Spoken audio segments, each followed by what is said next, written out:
Oke, saya ucapkan selamat datang dan selamat sore bagi teman-teman yang baru join. Kita kembali pada pertemuan bahasa visual setelah ujian tengah semester dan saya tidak terlalu menetapkan nilai yang tinggi banget untuk atau ekspektasi yang tinggi banget terhadap UTS-UTS kalian.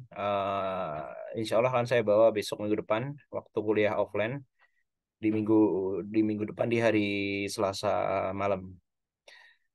eh Apa ya? Target kita nanti di UAS itu adalah artikel kalau nggak salah. Jadi beberapa kesepakatan yang sudah disepakati oleh tim dosen bahasa visual nanti akan dibentuk artikel sebagai pembuktian dari pembelajaran satu semester ini.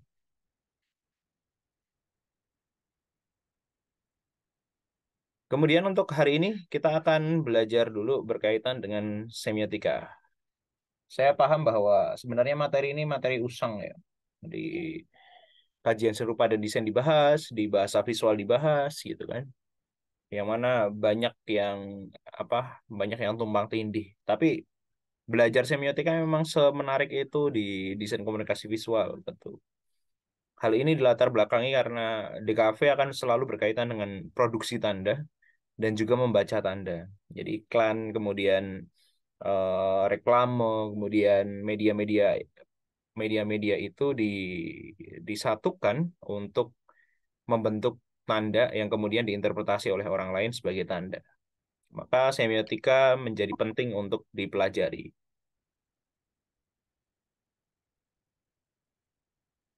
Kita mulai. Pendekatan pertama dalam dalam 2 sampai 3 pertemuan ini kita akan membahas berkaitan dengan semiotika. Saya akan bukan mengajarkan ya, mengulang semiotikanya Barthes, semiotikanya Peirce, semiotikanya Saussure, Charles Sanders Peirce, dan juga Roland Barthes. Tiga semiotika ini yang nantinya akan menjadi pendekatan untuk penulisan ilmiah kalian gitu.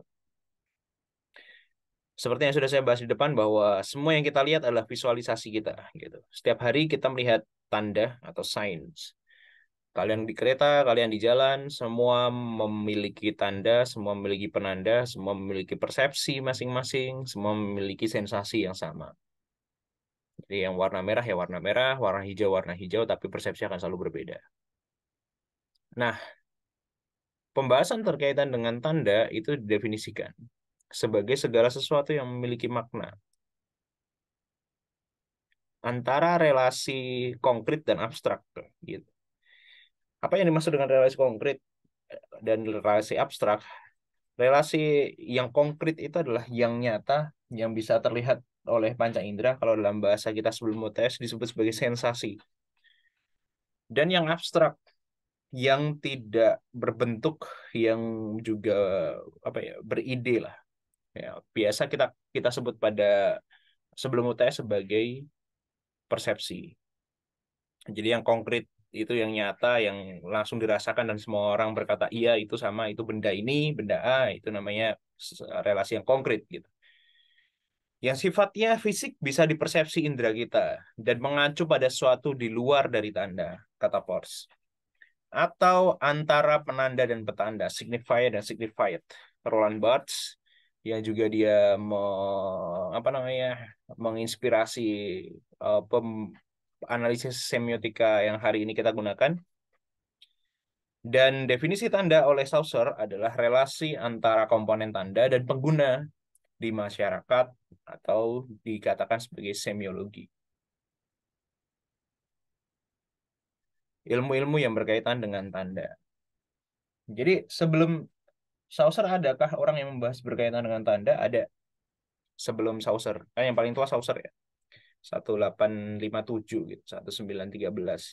Dia juga sejaman dengan Peirce. Bedanya Saussure di Amerika, Peirce ada di Eropa gitu. Yang mana dilanjutkan oleh Barthes.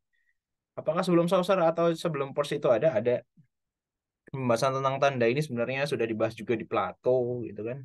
Tapi tidak secara khusus gitu. Karena permainan Plato kan permainan dunia yang ideal, dunia yang ada pada awang-awang gitu kan. Kalau berkaitan dengan tanda baru pada wilayah Saussure itu dibahas secara spesifik. Saussure ini sendiri berakar pada ilmu eh, ilmu bahasa gitu kan. Kalau dalam bahasa bahasa ilmiahnya disebut sebagai linguistik atau ilmu tata bahasa, di mana penanda dari sebuah bahasa itu dibahas secara struktur. Maka Saussure mengambil ide struktur dalam bahasa itu sebagai bagaimana kalau kita melihat tanda dengan strukturnya. Maka Saussure merumuskan satu satu pemikiran berkaitan dengan tanda, dia harus ada penanda dan harus ada petanda atau signifier dan signifier. Nah, bagaimana kita bisa mengartikan sebuah gambar atau desain? Maka salah satu jalurnya, jadi kalau dalam desain itu ada banyak banget ya cara melihatnya, selain dari estetika, selain juga dari pemaknaan, bisa juga dari tandanya.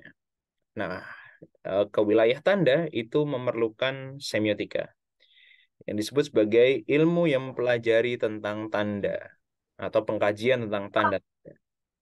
Semiotic is essentially a theoretical approach to communication in that its aim to establish widely application principle. Pada dasarnya, semiotika merupakan pendekatan teoritik atau pendekatan teoritis untuk komunikasi dalam tujuan untuk menetapkan prinsip-prinsip yang berlaku secara luas. Jadi mempelajari semiotika juga berarti mempelajari bagaimana prinsip-prinsip yang ada pada masyarakat pada umumnya. Sehingga ketika kita berkata bahwa lampu merah itu kita harus berhenti karena itu sudah menjadi prinsip yang berlaku secara luas. Itu berbasis pada John Fix 1982. Nah, seperti yang sudah saya katakan di depan tadi bahwa sebenarnya tanda itu eh, sudah ada dari era Yunani gitu. Yang mana sifatnya itu komunikatif gitu. Ia mampu menggantikan sesuatu yang lain yang dapat dipikirkan atau dibayangkan. Seperti yang sudah saya bilang di depan tadi bahwa akar dari semiotika itu adalah bidang bahasa atau linguistik gitu, susunan kata. Jadi di linguistik itu kan ada, kalau bahasa dulu kita di SD kita belajar ada subjek, ada predikat, ada objek, ada keterangan gitu kan. Dari situ kan ada strukturnya. Nah, itu kan bahasa. Masalahnya adalah gimana kalau kita bisa melihat satu tanda, misalkan lampu lampu merah tadi, gitu kan. Bagaimana struktur yang dibuat oleh lampu merah tersebut untuk mengetahui bahwa oh ternyata itu adalah lampu merah. Disitulah kemudian semiotika hadir dan berkembang pada wilayah desain komunikasi visual. Tidak hanya sekedar bentuk-bentuk tanda yang umum, tapi tanda-tanda yang sudah diproduksi oleh desainer-desainer kita.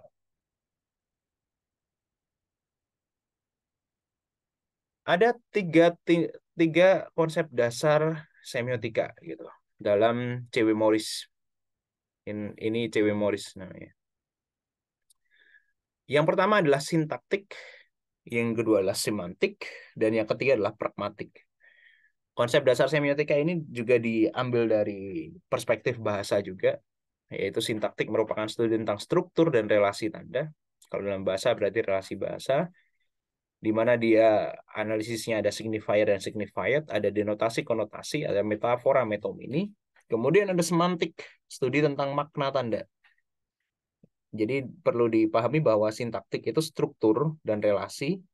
Ini perlu digarisbawahi. Kemudian semantik itu tentang makna tanda, berbasis pada makna. Dan yang terakhir adalah pragmatik. Pragmatik itu adalah studi tentang efek atau hasil dari tanda tersebut.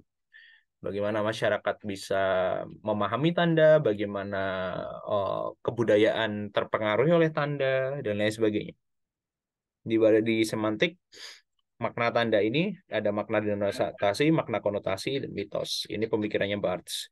Kalau yang sintaktik ini pemikirannya dari Saussure, kemudian juga dari Peirce. Sedangkan pragmatik ini adalah pengembangannya. Jadi sebenarnya kajian tentang tanda itu sudah berhenti gitu. Sudah berhenti secara metodis, tapi bisa disambung.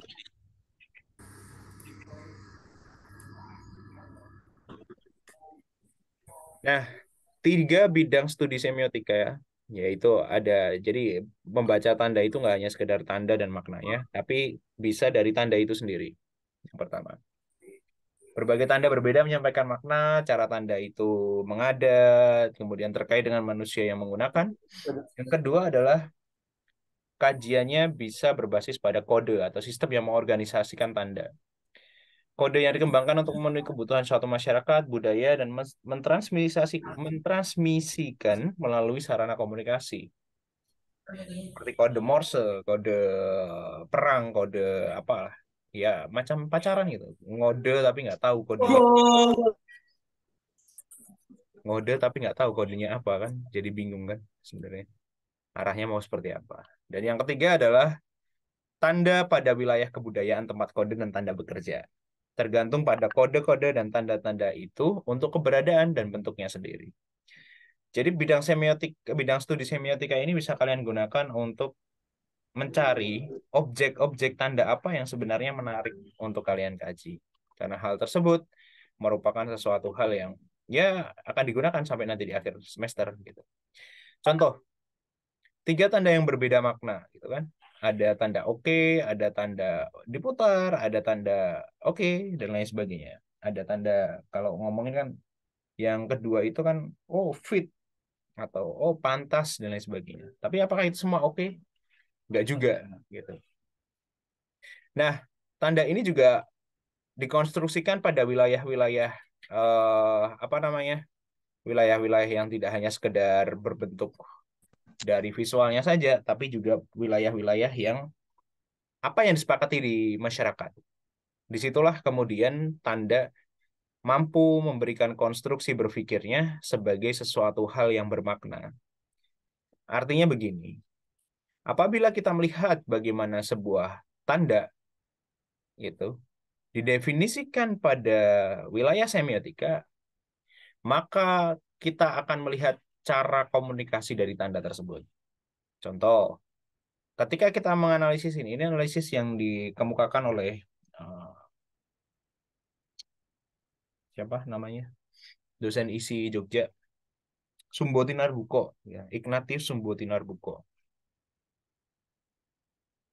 Ketika ada satu iklan, kemudian dibedah bagaimana pola strukturnya. Gitu.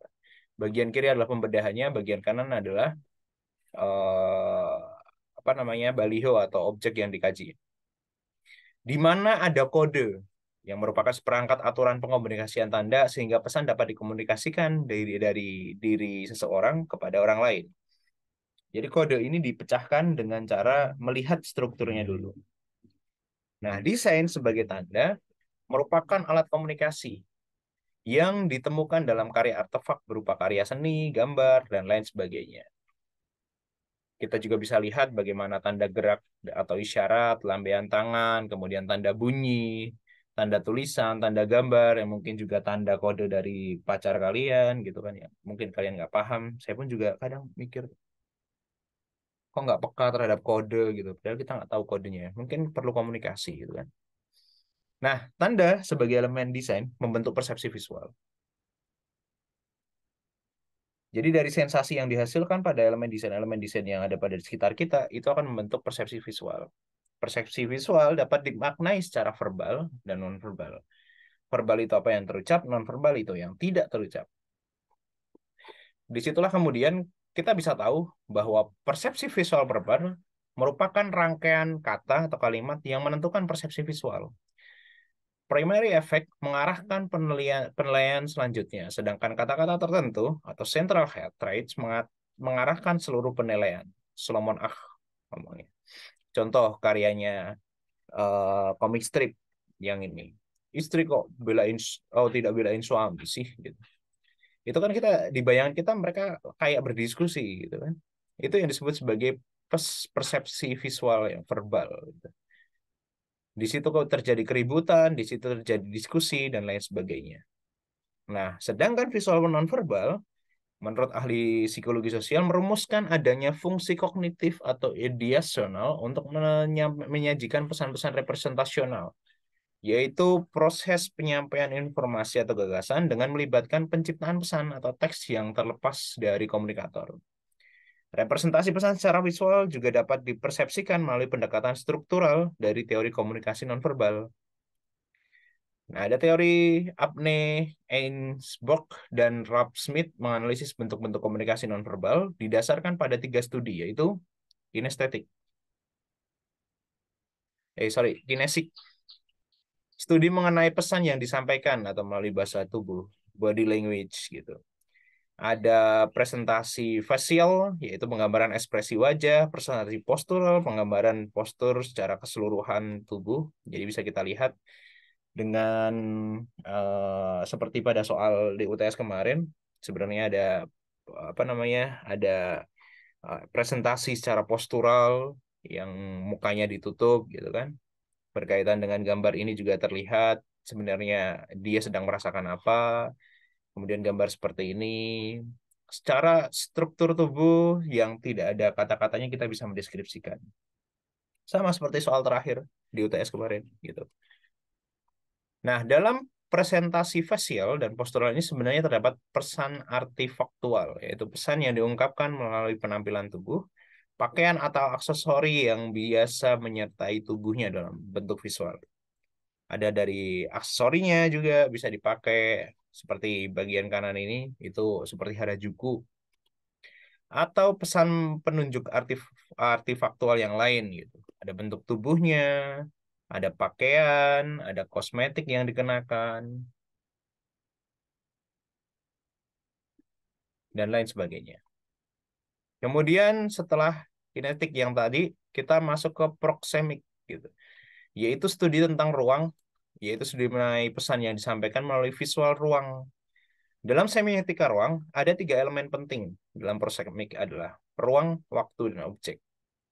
Jadi ketika mengkaji sebuah film, menggunakan studi proxemic, itu akan berbicara tentang 3 hal ini. Ruang apa yang dibangun? Waktu seperti apa yang dibangun? Objek seperti apa yang dibangun? Ruang sebagai tanda visual itu merupakan wadah objek dan waktu yang menunjukkan pergerakan objek. Keduanya akan menghasilkan makna atau meaning. Jadi ketika kita melihat sebuah karya visual berbentuk film atau animasi, kita akan dibawa pada wilayah yang apa ya? Wilayah yang hampir hampir kita meninggalkan kenyataan kita sebagai manusia di dunia gitu. Disitulah kemudian pembuat film itu sebenarnya memberikan ruang tersendiri kepada diri kalian untuk menginterpretasikan sebenarnya apa yang terjadi. Disitulah tanda visual. Secara semiotik, ruang visual digunakan untuk menandakan antara lain makna, yaitu privasinya, lifestyle-nya, feeling, hasrat gitu kan, dan sosialitas. Itu yang dikatakan oleh Pielang dan Saidi, Ahmad Iwan Saidi, dan Yasraf, Prof. Yasraf dari ITB. Nah, visualisasi ruang yang membentuk makna seperti di Monster Inc gitu kan. Di situ kita dibawa ke dunia yang oh ternyata ada loh eh, sebuah dunia monster yang hidup dari teriakan anak-anak gitu kan. Yang awalnya ketakutan diubah menjadi kebahagiaan gitu. Ya terlepas dari apa namanya? Isu isu global gitu, isu apa ini global, elit global.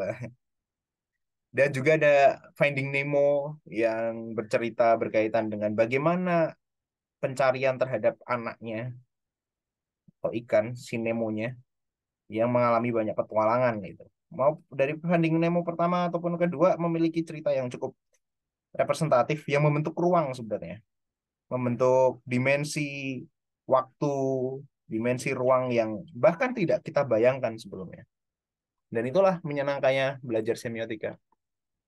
Studi yang ketiga setelah tadi bagian ruang, yang ketiga adalah paralinguistik, paralanguage gitu. Studi tentang suara atau bunyi yang muncul di saat komunikasi berlangsung. Seperti helaan gitu, capek dan sebagainya. Petunjuk paralinguistik dapat dimaknai dari apa yang diucapkan dan bagaimana mengucapkannya. Ungkapan nada, irama, intonasi, dan dialek yang digunakan. Nah, paralinguistik ini mengkaji bagaimana kita bisa bisa melihat bahwa mengatakan eh ayolah, ayo misalkan, ayo berangkat gitu kan. Ini mengajak untuk berangkat. Berbeda dengan ayo mau makan apa, terserah, ayo. Kan udah beda antara mengajak juga dengan yang lain. Nah, pengantar di depan ini itu bisa membantu kalian untuk mencari objek-objek semiotik apa yang menarik sesuai dengan minat kalian, sesuai dengan keinginan kalian sebenarnya. Jadi harapan saya nanti di akhir itu objeknya itu bukan hanya sekedar formalitas melengkapi tugas, tapi objek yang memang kalian memang benar-benar ingin tahu gitu. Penanda apa atau makna apa yang ingin dimunculkan dalam karya tersebut. Begitu kira-kira untuk pertemuan pertama ini, pertemuan ke-9 ini. Sampai di sini ada yang mau bertanya kah?